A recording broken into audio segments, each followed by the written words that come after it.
Decorating Pages is a podcast dedicated to taking you behind the scenes of the designs of your favorite TV shows and films. Each episode, I'll be sharing design stories from some of Hollywood's most famous sets. Interviews from set decorators, production designers, directors, and actors about creating the look of TV and film, about their design inspirations, and stories that take sets from page to screen. Hello, and welcome to Decorating Pages podcast. I'm your host, Kim Wanup. On this episode, we're going to talk about game show design. And joining us is Assistant Art Director of Wheel of Fortune, Shaun Page.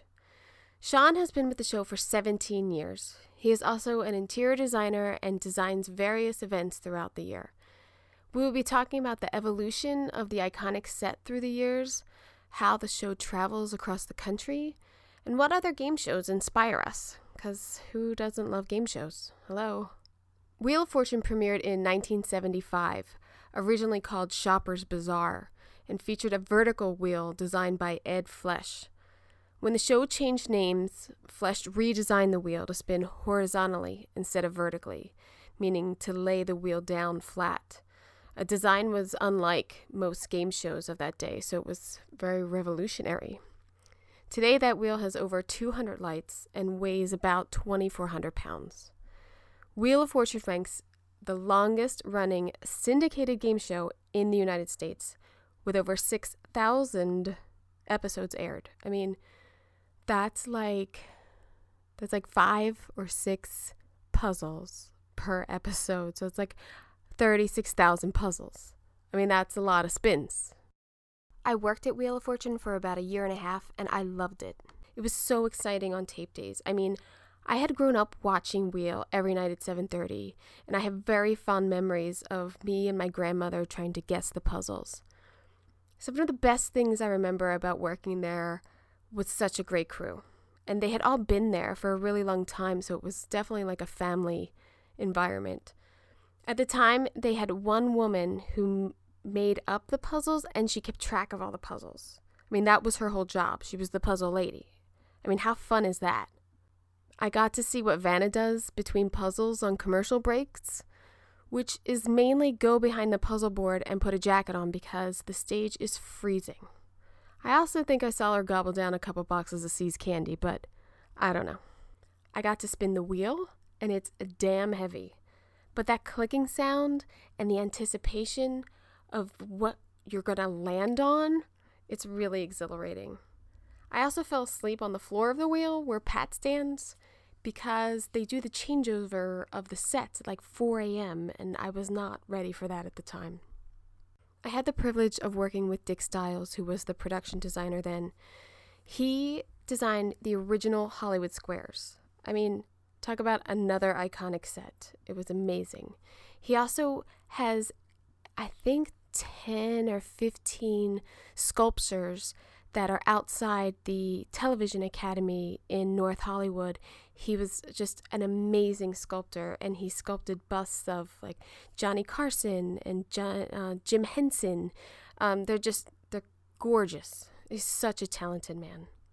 I should say that Shaun and I are friends, and we overlapped working together on Wheel for about 3 months together. I'm sorry that the audio of my voice on this track isn't the greatest, so I'm apologizing. But I'm getting better. It's coming together, I think.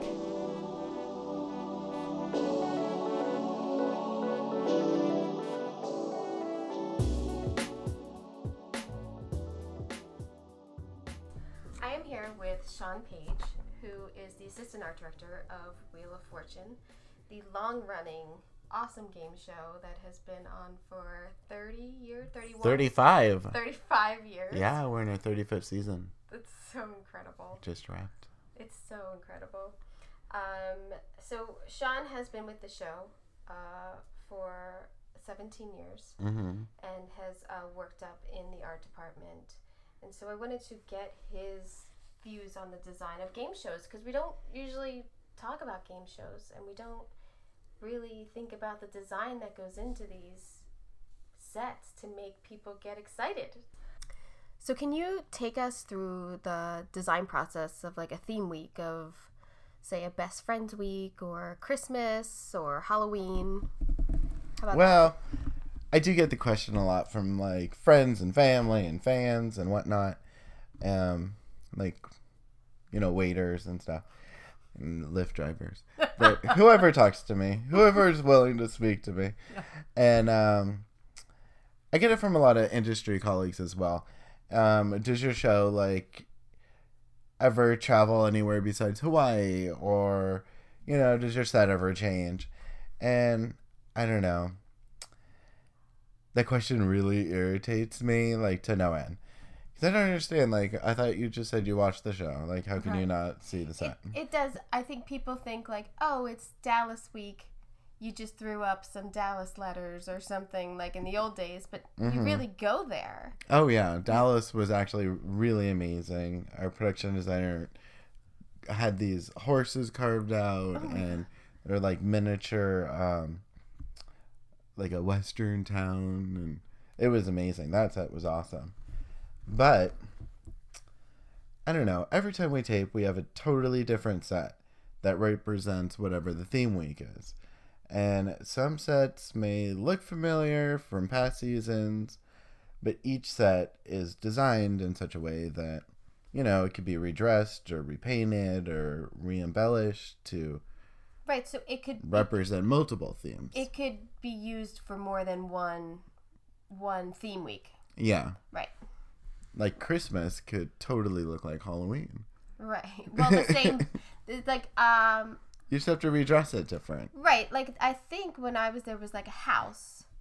It was like for Christmas? Yeah, it was like a house, and then one year it was decorated. Or a mansion. Yeah, it was decorated for Christmas, and then I think the next season it was the Halloween house. Yeah.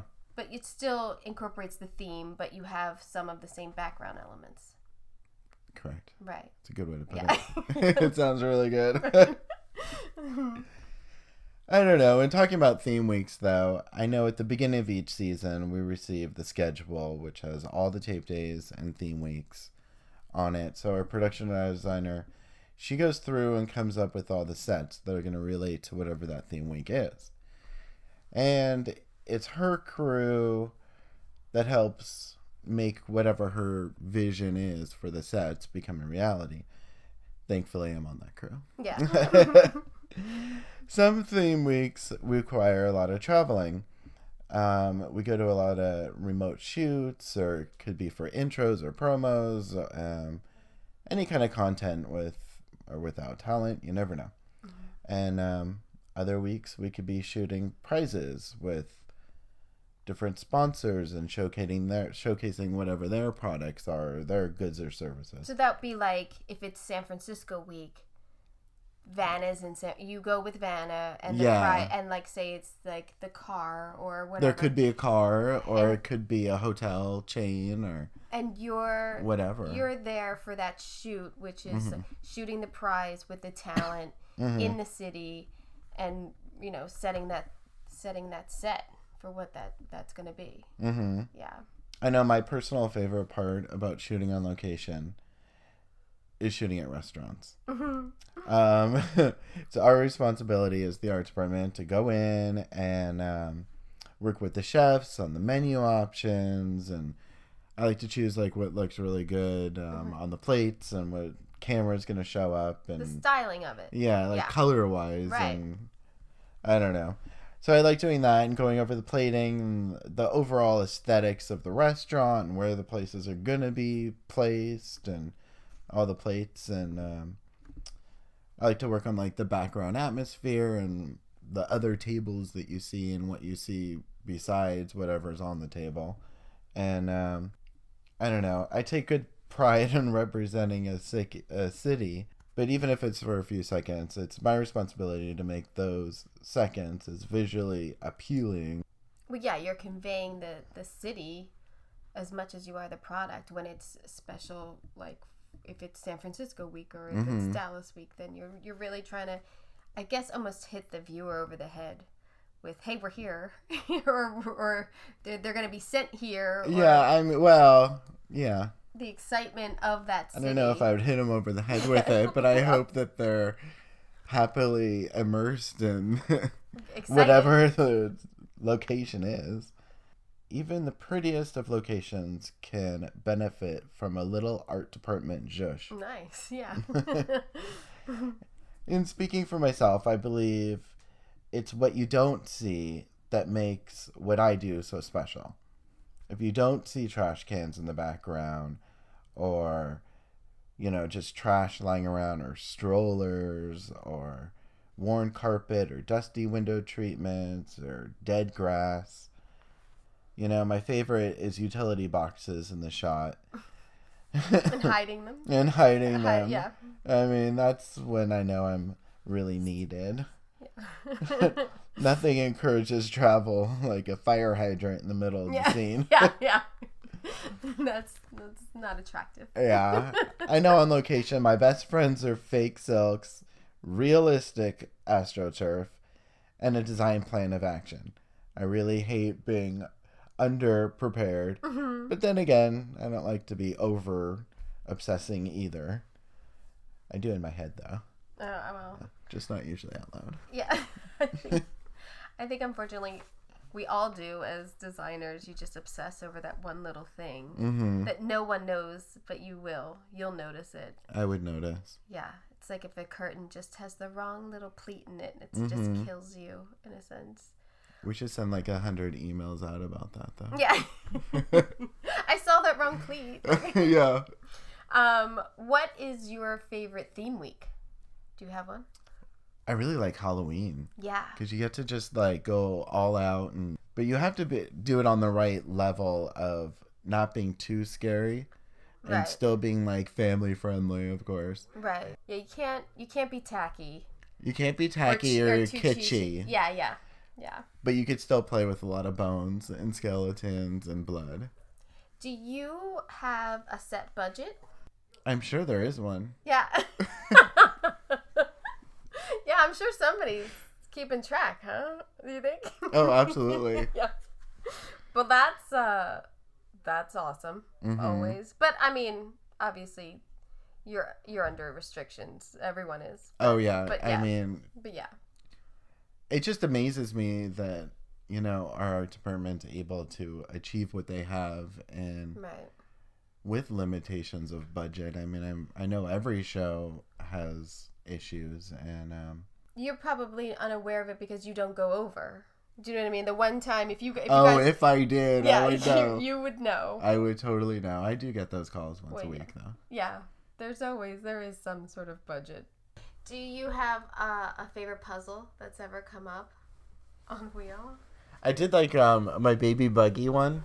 That one was hilarious. Oh my god, that's a really hard question. Yeah, I know. There's so many. I mean, even now, because I'll turn it on, and it's such a rush to get the puzzle. Yeah. And you're like, man, I know these people know it, but it's the wheel. Oh no, it's nerve-wracking. Yeah. I never know them, and even during rehearsal, sometimes I have to stand and be a stand-in for lighting, and cameras, and I'm like, I don't know this at all, and it's the same ones during rehearsal, and I'm like, how do I not remember that from last week when I stood here? And I'm like, I don't know what they're talking about. What do you think the future of Wheel is? Do you think it all goes digital at some point? Do you think it's like a virtual wheel? Do you have any sort of design thoughts of how the show could move on? I don't know. I mean, one part of me is I hope it never gets too digital, because you would lose so much of that character, and it's not just nostalgic, it's still modern, even though it has a warm-hearted feel, when you watch it, and it's family-oriented. And if you start getting too over the top and virtual, I think you're going to lose a family element, which I think is key to the success of the design of the show, at least. Definitely. Yeah.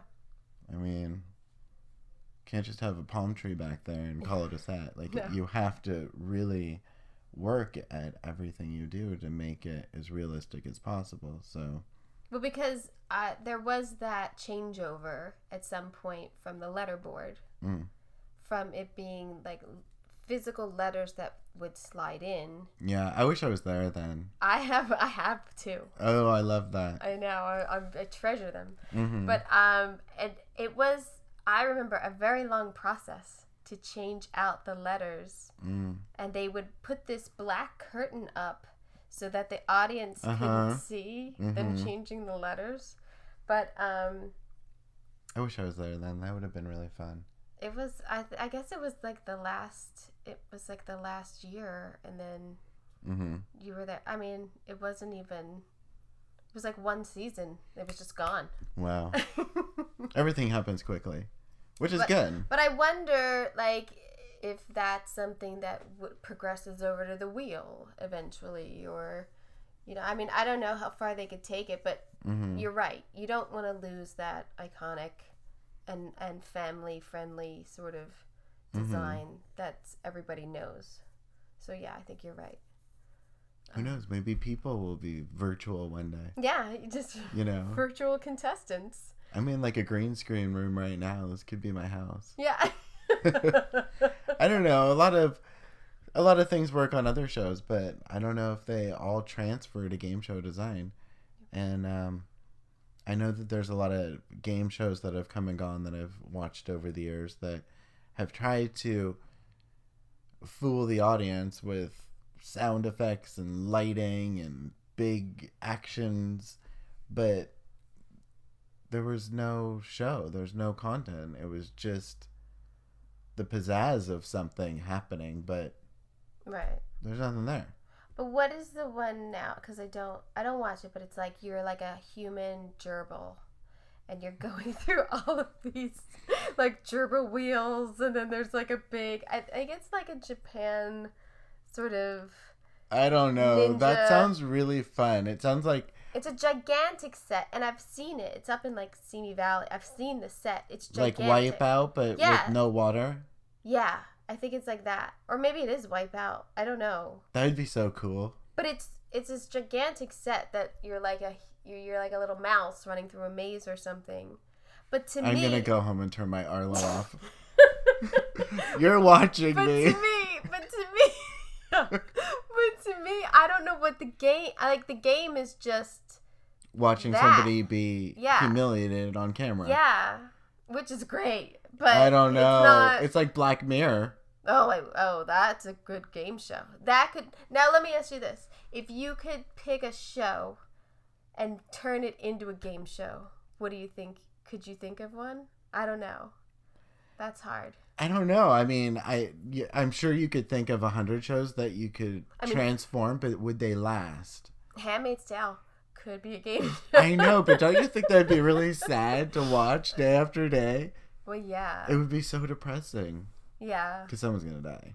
Yeah, someone has to die. Yeah. Otherwise, why am I watching it? See? Somebody's got to lose an eye here and there. It's too much. Yeah. Just be happy. I want some happy shows, you know? There's too much sad on TV. Well, I think the throwback... We should be on a train and look at the entire country. A train from LA to Argentina. As a game? Yeah. And you gotta sit on the train? Yeah. And that maybe there's clues or something. Maybe it's like the Orient Express. Oh, yeah. Would that be fun? And in terms of set design, out the window is what you get to dress. That is fun. Yeah, that'd be really cool. That's a good one. I do. You would like it. Someone gets thrown off the train every episode. Then I'm in. Yeah. Then I'm in. I like that some of the old game shows are coming back.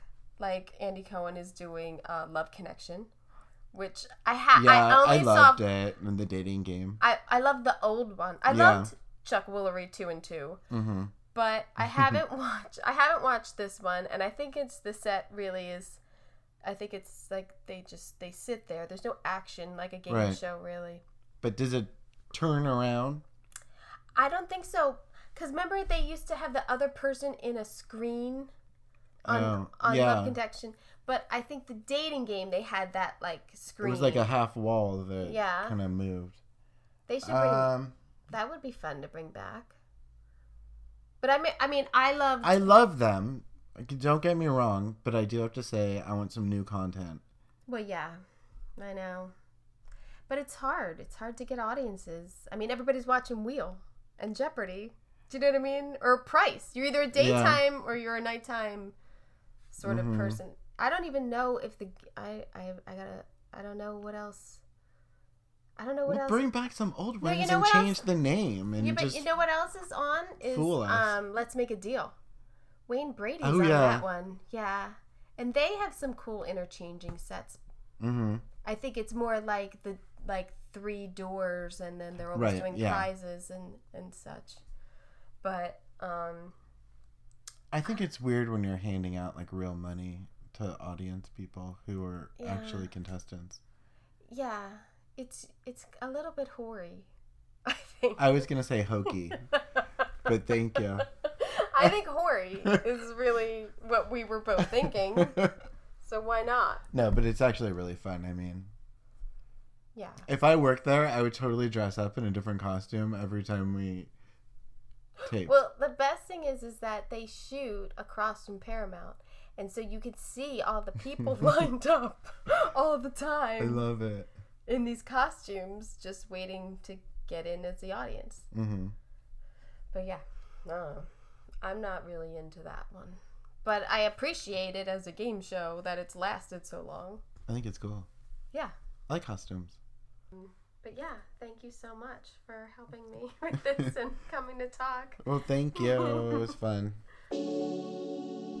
As you can tell, Shaun is really a character, a great friend, and definitely a talented designer.